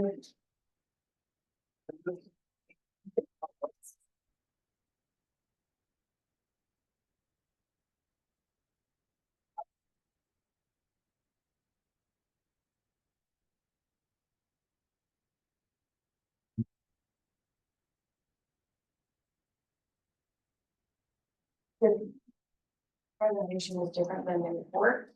I mean, not different, it's only the report, this is the actual presentation.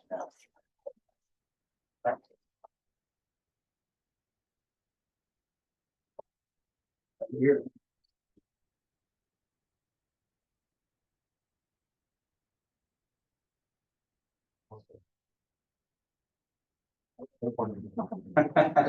It's not in your packet, so.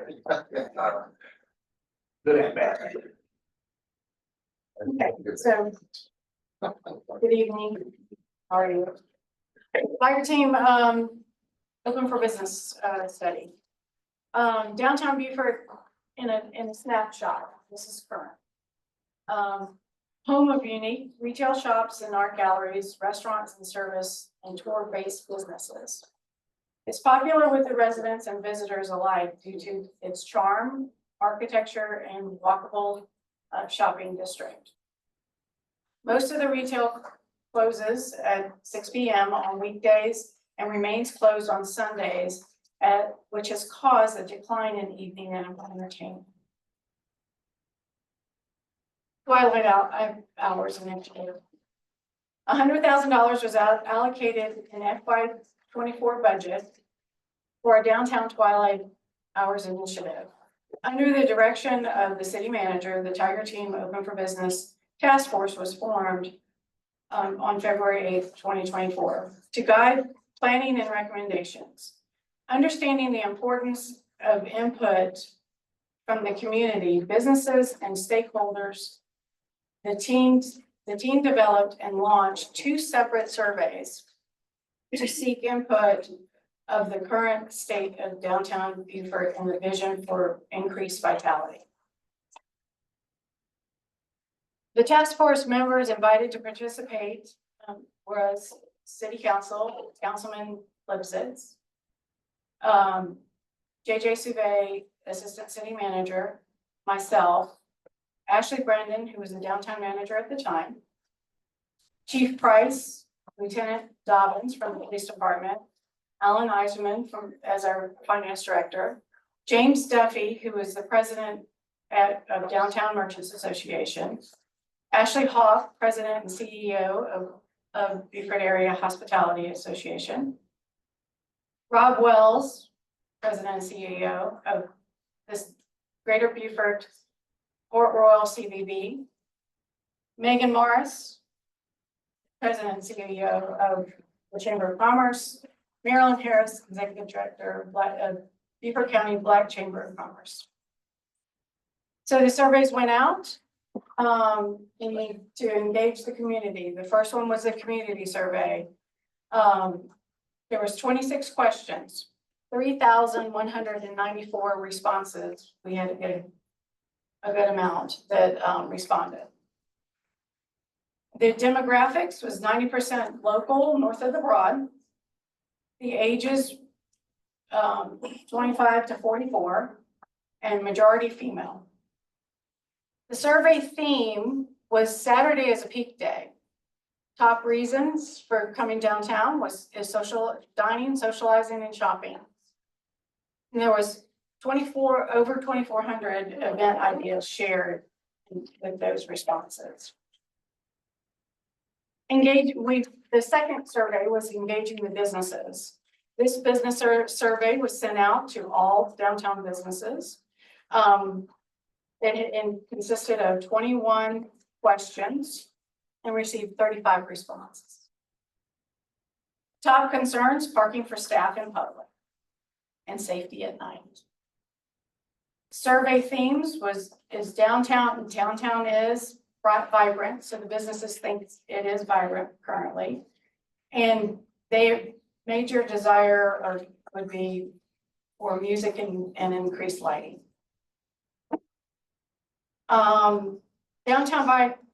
Driving downtown vitality through foot traffic. Why does foot traffic matter? It's vital. It matters vital for a resilient, desirable downtown where people live, work, and visit. It also directly boosts consumer spending, sales tax, and property tax revenues. Encourages people to walk, shop, and linger, fueling business growth. Visit different businesses. The solutions for increasing the solutions for this to increase access engagement would be this shuttle services, improving accessibility downtown and outlying areas. This shuttling services is more like a connector for Royal, Ladies Island, to Beaufort, to St. Helena, just a connector that kind of makes sure that it brings people downtown on a regular basis. Parking shuttles. This is for our parking lots, golf cart style rides from nearby lots to ease congestion. A north of the Broad connector. It's a fixed route. It's a fixed route for a trolley system that actually goes over to Ladies Island. This is the one that actually goes to Ladies Island, St. Helena, and oil. The shuttling services is another one that's a little bit broader than just. Rapid rates. Huh. On the rates.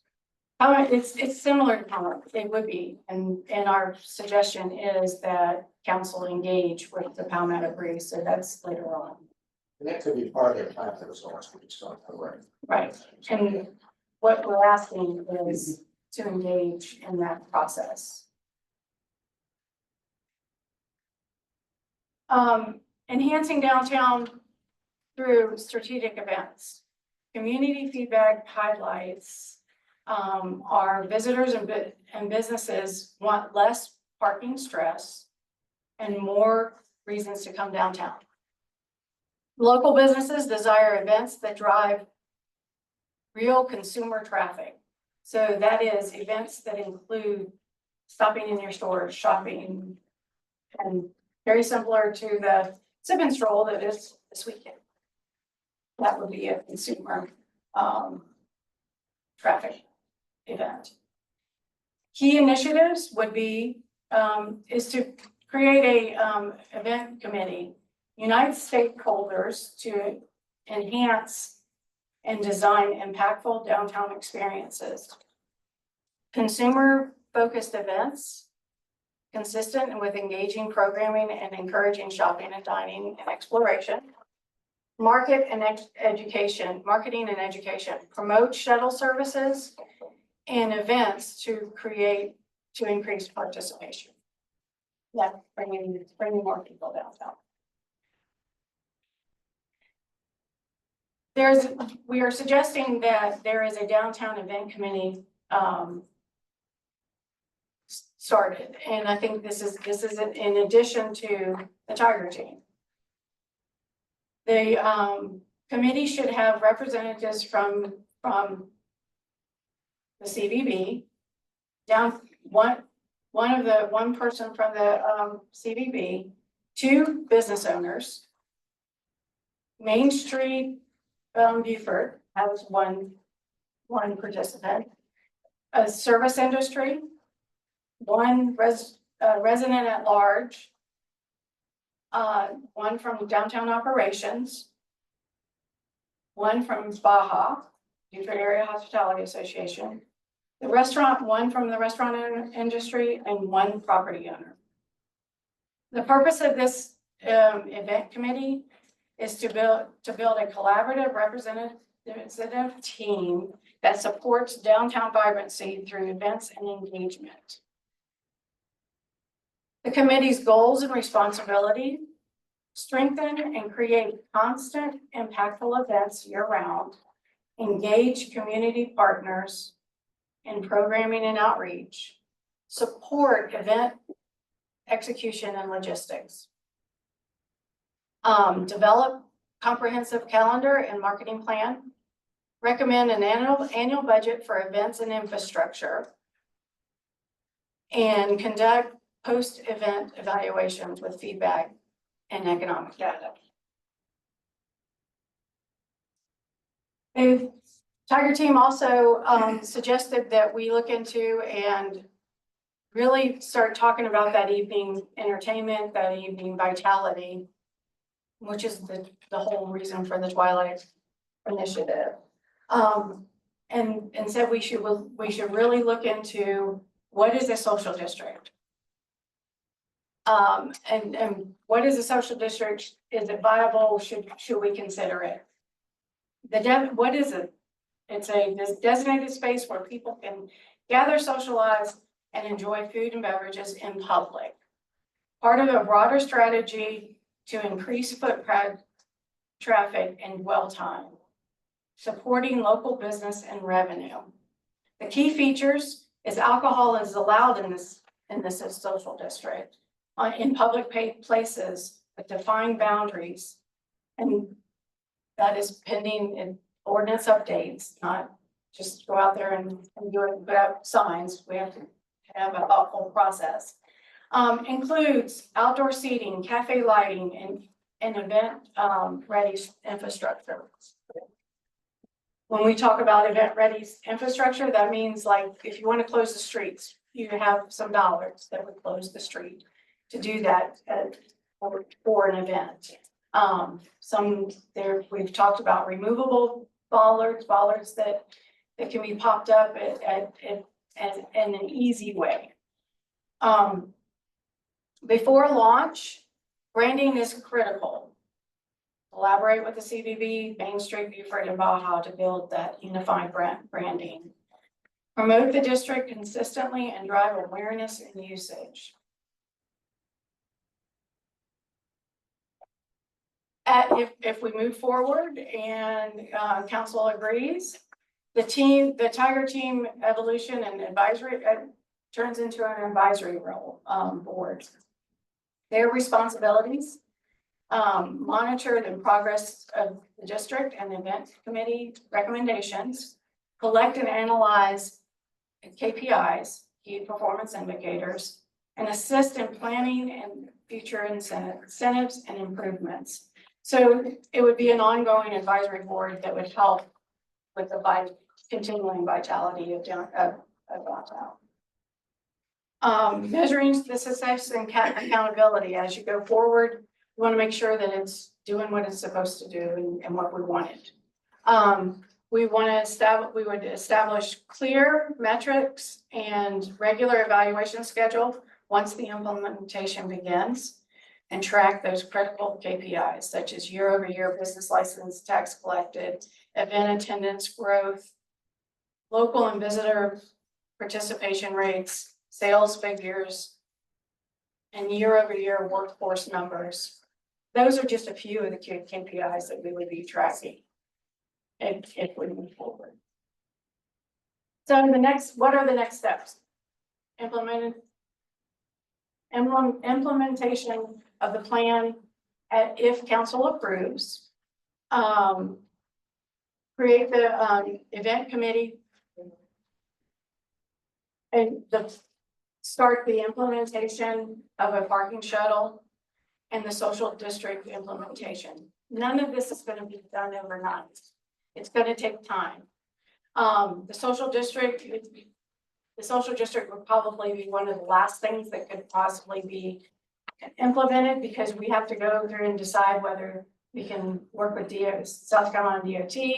Do we have to take over the roads in order to close them on a regular basis and have bollards at each end of at Carteret and Charles? The parking shuttle service implementation, it can be done fairly quickly, and then maybe formalize it as we go in the upcoming years. That's all I've got. Quick point. There is a larger link to the survey that includes the Tiger Team report with the survey answers that we have. And the report is a little bit more, has a little bit more. Any questions? Questions concern the parking, which we said we'd do it right now. Yeah, we've got about 10 minutes until our regular meeting, so we may have to forego the last item on the agenda and put that to the next meeting because of time constraints. So if that's the case, we can look forward to parking and start from. Okay, good, everybody. All right. Got a question? Well, questions, comments. The crime statistics you talked about, that was. Come back up here. You can. Okay.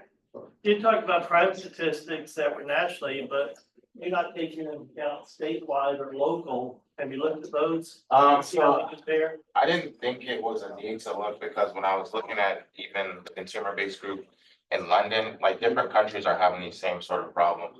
So it would then, you would assume, and you can correlate that data with everyone kind of having, obviously like Beaufort's a little bit smaller demographic than a larger city. However, there's still, if you set aside those demographics and the crime statistics, the lot itself still poses a potential safety hazard, just because of there's no crime deterrent features that are associated with that lot. Beaufort crime is altogether different than London's percentage wise, I'm sure. if you go look and see, you're gonna see a big difference, but that's just what I'm kind of guessing. But you're comparing us to a big city, which we're not, and I, think you really need to come down to Beaufort, look at Beaufort. I mean, I've lived here my whole life, and another thing you said, the restaurants all close the same time, they're all heading out, and they're worried about their safety, the rest of the employees. Have you ever heard of the buddy system? So let's say, and we have some representatives that might want to talk there from the community, and I might just give my time over to them, but you have different places that close at different times, so you might close You at said 9. they close it all at the same time when you give. So the hours, maybe they close at 9 p.m., but then it takes you an hour and a half to do your closing duties. And the next one takes them 2.5 hours, and the next one takes them 3. And there's people that bartend that are there by themselves. They get up at 3 o'clock or 4 o'clock. Like my fiance here, she gets off at work at 4 a.m. sometimes, or 4:30, 3:30, or 2:30. And she's the only one that's down there by herself a lot of the times closing. So you have to consider those different factors when you're taking everything into account as well. Yeah, a lot of this can be solved, using 500 Carteret Street, using the buddy system. Just going to the cars that way, I mean, three people go and one of them's got mace in their pocketbook or whatever, nobody's gonna mess with it. If they do, they don't know who. And well, so even with Carteret Street, there's 22 spaces available, so that conservative estimate's only saying 5 people need cars. If you look at all the businesses, you would really say it's like 3-4 times that amount. So there's only availability for, at this point, like 5 more spaces. So you still have a disproportionate amount of people that will require some sort of form or place to park. So the 500 Carteret Street, I don't think was ever a viable option when you look at the data associated. I've been here my whole life, and this has done discussion going around in circles, is not getting nowhere, but one thing to take into account, and I'm gonna leave it there, that employees if the employees start taking some of the prime spots, customers will stop coming. You're not gonna have to worry about the prime spots, because you're gonna be losing jobs. So it's a cycle. I mean, if you don't have customers, you don't have the employees, so you gotta take that, the customers become primary. They should be number one. So they're already parking closest to their jobs as they can, like that's the issue, so you can, I guess, assuming, say this is restricted and you can't park here if you're an employee, but then you lose the risk of, there's the safety concerns of where can they park? So if you have a place that needs people to work there, but they don't have a place to park, then they'll probably work elsewhere. So right now, people park as close as they can to their job. So to allocate different spaces would allow those spaces that are already reserved now or being taken up by employees. That would help them to push them someplace else. So now you've got these spots that are freed up for patrons to go, which was in the report as well. Mr. Mayor, I have a suggestion for the parking in the Tiger. We'll get to you in a few minutes, we will let council. Thanks a lot. All right, anyone else? I have a question for Linda. So on the social zone. You're looking at, I sense that you primary Carteret on Bay Carteret to Charles. I think that can be determined with the committee. We didn't go into the detail, but the rate that we were saying from Charles to Carteret, and then from Bay, it could be incorporated that it would be, you can actually go into Port Republic, or even just depending on the number of businesses that are back there, and that zone can change as businesses move and grow. But the major beginning was Special Bay Street. We already own Port Republic and Scott and West, so they can be, that's a pretty easy. I don't think we know we can do those. Well, yeah, I'll ask you other questions later. Okay, so I'll start with Linda's presentation and come back to parking. So I support the social district I think that's a good idea. I would prefer myself supporting the organizations that are established to have events instead of the city growing its own operation so much.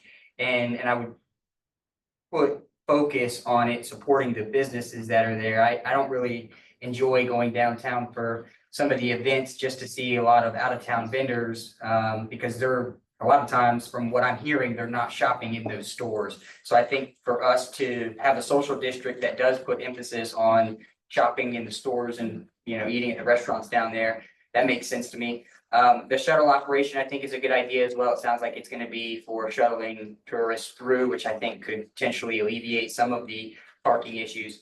But I also sympathize with the employees downtown, because I look at it like, you know, the business is the heart, but the employees are the blood, and you really do have to have both. And so to say that, you know, if you don't have consumers, then you're not gonna have a job, well, fine. If you don't have employees, then the consumers aren't gonna be happy and they're not gonna come back. So I think it goes both ways.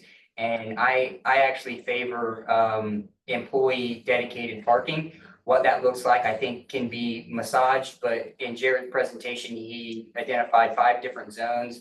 I would be potentially in favor of dedicating 1 through 5, with the exception of 4, as kind of a pilot program to see how that goes. I don't think and this is just from feedback that I got from going, you know, to the different businesses down there, but you know, I would get reports from folks that they pay for their monthly pass, they pay the $35 fee. It's good for all 8-hour spots. Their employee is using it, they come down, there's no 8-hour spots available, and so they park somewhere else, and they pay for that meter, and then they're working with a customer, they don't get there before the meter expires, can't add more time, and so they get a parking ticket. So then they're paying 3 times for parking. They're paying for their monthly pass, they're paying for additional parking because they didn't have a spot available, and they're paying for their violation. I think that reflects in the numbers that were in Jared's presentation, when you see, you know, $100,000 this year is for violations. So I would be in favor of a pilot program that supported employee dedicated parking. And I think that, to Jared's point too, you know, you have employees that are parking there regardless. So if you dedicate a spot that's for them, they're going to be down there, but you try to steer where they go, opposed to just having none at all. You're still going to have the same cars down there, and you're going to have limited parking. And that's the issue, is we need more parking. So coupled with this, I think that some of the shuttle options that you put out here with golf carts and stuff would be another good option. And we really need to put emphasis on trying to strike deals with some of the churches or some of the individuals who have underutilized lots, because I think that would be helpful for us as well. Thank you, Jared. Thank you, Linda. Yeah, and for that, the Charleston pilot program, I'd like to see how that works out. And I'll tell you, one of the problems with that is it's located on Concord Street, which is way from downtown where a lot of the restaurants are. And it's free, it's an old cargo. It's not the greatest area, but it is well lit. Yeah, it's well But they lit. still pay $15. For the pilot program. Yeah. So on here, for the Charleston program, it said that the business owner is gonna pay that amount and the employees don't pay at all. So you would get, You're still in charge. right. So, and I think that, Whether our employers or the employees are. Yeah, and that's still a hike for those employees. I would like to know when they park there, Right. how they're getting shuttled down to the restaurants. Business, because you talk about, you gotta walk several blocks. This is. The French Quarter is a half a mile. Yeah, half a mile. Concord. And the closest restaurant is about 0.2 of a mile. Yeah. From that pier area, because that's where the ports, that's where On the port side. port side is. I'd just be curious if we could follow that and see how that, but I'm not opposed to trying to do something here about it. Linda, to that end, how many spaces do we have in the marina parking lot? There's 166, I believe, or 62. And most of them are 8 hours. All of those are 8 hours. All of those are 8-hour spaces. So that's all 8-hour spaces. We have, Daryl, We have 298 hour spaces in the city. there's only 8 hour, 10 hour. hang tag availability, 290 of them. They're not in the, I mean, some are on Craven Street, and those stay open all day, all night. I mean, there's several of those. Of course, that's on the opposite side of, it's on the opposite side of like where those 5 restaurants that he's talking about are. Historically, that side of the east side of Bay Street area, we've the parking, public parking is limited to on street or the few parking lots. Well, we're gonna have to close the meeting, adjourn, to go upstairs for our regular meeting, but I think we'll bring this back. Start this. Y'all taking public comment? We're right up there, but yeah, you wanna come back? We're gonna talk about this again next time. I don't wanna come back. Okay. Yes. Can you do it in a minute? Yes. Okay. I thank Linda, I thank, Jared, my name is Joe Mack. 1809 Boundary Street, those that don't know me, I grew up here with great ideas in both those reports. Just in general terms, who do y'all think spends more money? A bicyclist, by a bicycle, or a person driving a car? So they are saying that it's the bicycle, because in the long run, the bicycle makes more frequent trips to the businesses than the car. And I myself have bought items on Bay Street, both by bicycle and by car. Both those reports, I read them this morning, nowhere, this is just an observation. Nowhere could I find the word bicycle. I think I mentioned all the businesses, transportation and recreation business, also known as a bicycle business. That's my job description, to promote bicycling. And short-term rentals, if they're all around you and you want to de-stress, man, you better have the right hobby. We need to get on this recreation. We talk about this vibrancy downtown. The Sasaki report, 68 pages, 23-year-old report, talking about just the waterfront. It mentioned Cannon Park. It did not mention the bluff. You won't find the word bluff in there. You won't find the word bicycle in these two reports. If they came close, they said more bicycle racks in the Sasaki report, even though it's 23 years old. So my suggestion is, it says in the Tiger report, consistent, well-planned events which draw people to shop, dine, and explore. That means by bicycle. So will help increase business visibility, build lasting customer relationships, and boost sales. So I would put in there activities. You know, one time I was down there, I'm not saying put some soccer matches down there in the water, but I saw 3 8-year-old or 10-year-old boys playing soccer, and I was impressed because I'm not a soccer player. And I was like, those kids can play. And they were right in the green grass in front of the barbecue joint. Put a bow on it, brother. We got to head upstairs. Oh, the pad. So the last thing I would say is, we got chicken wraps over here. Y'all have gone over 5 minutes on 7 before. We got so waiting upstairs. Oh, good to get going. So, yeah, reclaim this recreation. Thanks a lot. Thank you.